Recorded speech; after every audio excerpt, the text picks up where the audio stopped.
आखिरकार America, France, Germany और इनके साथ कई देश जो बहुत ज़्यादा फुदक रहे थे और भारी भरकम और ख़तरनाक हथियार रूस के खिलाफ यूक्रेन को दे रहे थे, नरम पड़ गए हैं।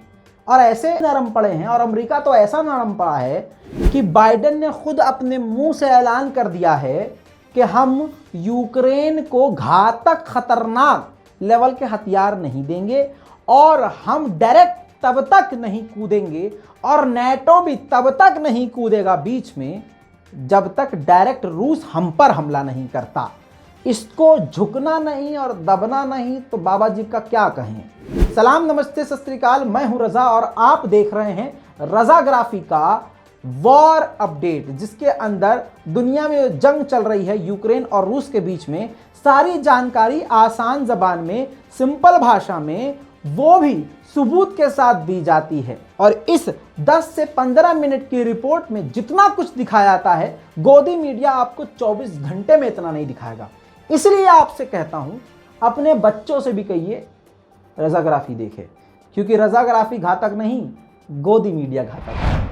बाइडेन का तो बयान मैंने आपको बता ही दिया है। अब आपको बता दूं कि जर्मनी और फ्रांस पूरी तरह से इस बात के खिलाफ हैं कि रूस के खिलाफ यूक्रेन को घातक हथियार दिए जाएं। जी हां, वो खुद हथियार भेज रहे हैं, लेकिन इतने घातक हथियार नहीं भेज रहे हैं कि जिसका इस्तेमाल करके यूक्रेन रूस के अंदर घुसकर हमला कर सके। क्योंकि आप जानते हैं पूरी दुनिया ही इस वक्त इन जंग की वजह से मुसीबत से दो चार हो रही है, और फ्रांस और जर्मनी को सबसे बड़ा डर ये है कि यूक्रेन से सबसे ज़्यादा सामान, कृषि उत्पादक चीज़ें ये लेते हैं, और अगर ये लंबी जंग छिड़ गई और रूस भड़क गया तो इकोनॉमिकल बाढ़ आ जाएगी और गरीबी रेखा के नीचे चले जाएंगे फ्रांस और जर्मनी। जितने ये हवा में उड़ रहे हैं उतने ही इनको जोरदार झटके लग सकते हैं। इस वजह से ये नहीं चाहते कि यूक्रेन को ये घातक हथियार दिए जाए। अब अमेरिका, जर्मनी, फ्रांस ये सब जब ठंडे पड़े हैं, दूसरी तरफ रूस का भौकाल उसी तरह का जारी है। रूस ने अब ये कांड कर दिया है, देखिए सबूत, एज अ प्रूफ लगा रहे हैं हम भाई साहब। यूट्यूब वालों यार, तुम भी ध्यान से देखा करो, वैसी वीडियो बनाते हो यार रजा भाई की। देखो, रूस ने न्यूक्लियर फिर से टेस्ट करना शुरू कर दिया, यानी तैयारी करनी शुरू कर दी है। किस तरह से, जिसे कहेंगे न्यूक्लियर ड्रिल। जी हाँ, अब आपको बताऊं, इसी रिपोर्ट में यह बात कही गई है कि अमेरिका आग में घी डालने का काम कर रहा है। यह रिपोर्ट देखी, इसी के बाद एक रिपोर्ट आई, $700 बिलियन मिलिट्री एड देने को फिर से अमेरिका यूक्रेन को तैयार हो गया है। एक तरफ यह कहता है कि हम घातक हथियार नहीं देंगे, हम ये नहीं करेंगे, तो पैसे किस लिए दे रहे हो भाई साहब? मिलिट्री एड क्या होता है फिर? मिलिट्री एड क्या होता है? खैर, हमेशा दो देश पर याद रखना, ये किसी के नहीं हुए, एक से बढ़कर एक जलील, अमेरिका, इजराइल। अब आप खुद ही देख लीजिए, रॉयटर्स की रिपोर्ट के मुताबिक सर्गेई लावरोव यानी रूस के विदेश मंत्री ने साफ साफ कह दिया है कि जो बड़े बड़े हथियार, खतरनाक तरीके से हथियार लगातार अमेरिका यूक्रेन को दे रहा है, इससे यह जंग लंबी चलेगी। और रूस क्या पागल है? रूस खुद तैयार है लंबी जंग के लिए। अब इसी के साथ जर्मनी का भी दोगला रवैया देखिए, एक तरफ कुछ और कह रहा है और इधर से एंटी एयरक्राफ्ट मिसाइल यूक्रेन को भेजने के लिए तैयार हो गया है। अब डेनमार्क ने स्विट्जरलैंड से मांग करी थी कि भाई साहब आप अपने मिलिट्री व्हीकल यूक्रेन के दे दो प्लीज। स्विट्जरलैंड ने साफ मना कर दिया, भाई साहब हमको ना उधेड़ो इसमें, हम ना है इसमें भैया, लड़ो मरो कुछ भी करो, हम शांति प्रिय हैं भाई, हमें मतलब नहीं। मुंह बोझा पड़ गया। पोप फ्रांसिस ने एक बात बड़ी अच्छी कही, उन्होंने कहा कि यूक्रेन के गेहूं को, चावल को बेचकर, उसका एक्सपोर्ट करके उसको हथियार की तरह इस्तेमाल करना बंद करो, क्योंकि वो खाद्य पदार्थ है, इंसानी चीज है, इंसान के लिए चीज है, वो खाने पीने की वो नेमत है। एक तरह से उन्होंने ये कहने की कोशिश करी है। वहीं पर अब रूस के विदेश मंत्री ने बड़ी बात कही है, सर्गेई लावरोव ने कहा है कि कीव जो है यानी यूक्रेन जो है, वेस्ट की कंट्रीज को भड़काकर उनको भी इस जंग में कुदवाना चाहता है, जो कि काफी घातक और एक दुनिया की सबसे बड़ी जंग छिड़ सकती है।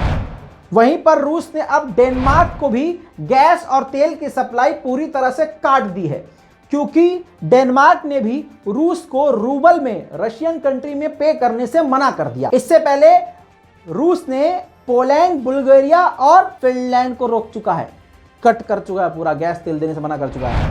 अब इतने हथियार ये ससुरे पोलैंड यूक्रेन को दे चुके, इतने हथियार दे चुके, अजी इतने दे चुके कि खुद के खत्म हो गए ससुरों के। अब पोलैंड ने साउथ कोरिया से हाथ जोड़कर मांगा है, भाई साहब हमको हथियार दे दो, हमारे खत्म हो गए।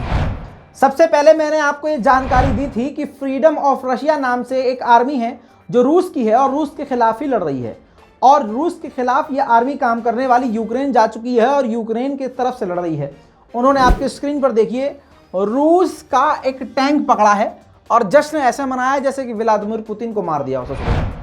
अब anti tank guided missile Ukraine के हत्थे लग गई है, अब उसका लगातार दनादन इस्तेमाल यूक्रेन कर रहा है। देखिए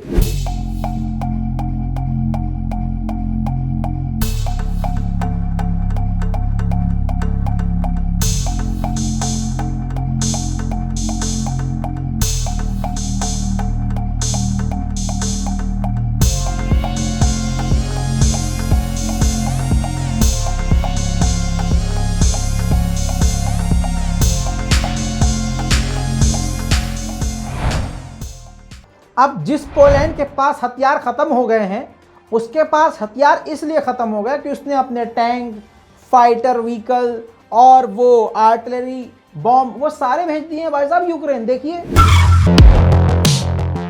अब अपने ड्रोन का इस्तेमाल, माफ कीजिएगा, दूसरे देशों के ड्रोन जो मिले हैं उसका इस्तेमाल करते हुए यूक्रेन ने रूस के कई टैंकों और कई फाइटिंग व्हीकल्स को भी निशाना बनाया, और ये हर घंटे हो रहा है। देखिए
दूसरी तरफ इतने खतरनाक हमले यूक्रेन करेगा तो रूस तो रुकेगा नहीं। रूस ने अपने ड्रोन, आर्टिलरी, रॉकेट एक साथ चारों तरफ से इस्तेमाल करना शुरू कर दिए हैं। देखिए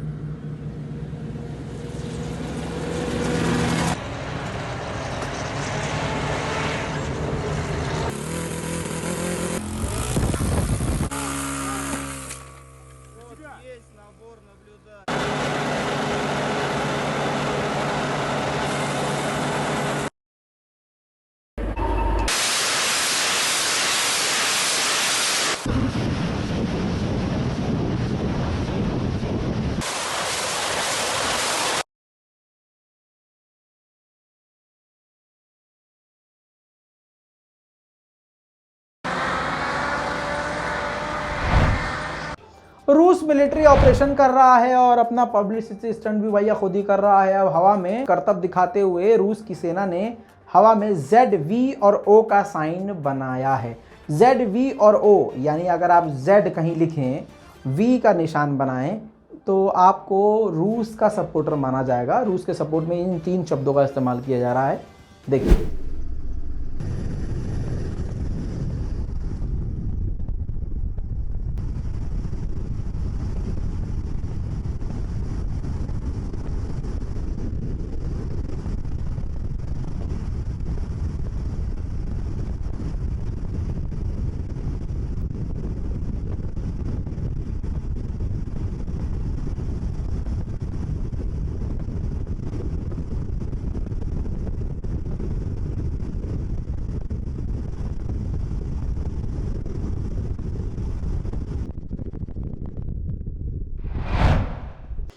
साथ में आपको बताऊं, रूस ने 91वीं मिलिट्री एनिवर्सरी मनाई है भाई साहब, और ऐसी ज़बरदस्त ताकत दिखाई है। मिलिट्री ट्रांसपोर्ट से लेकर हवाई ताकत ऐसी दिखाई है कि दुनिया अपने दांतों तले उंगली दबा रही है। देखिए,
दोस्तों अभी तक के लिए इतना ही।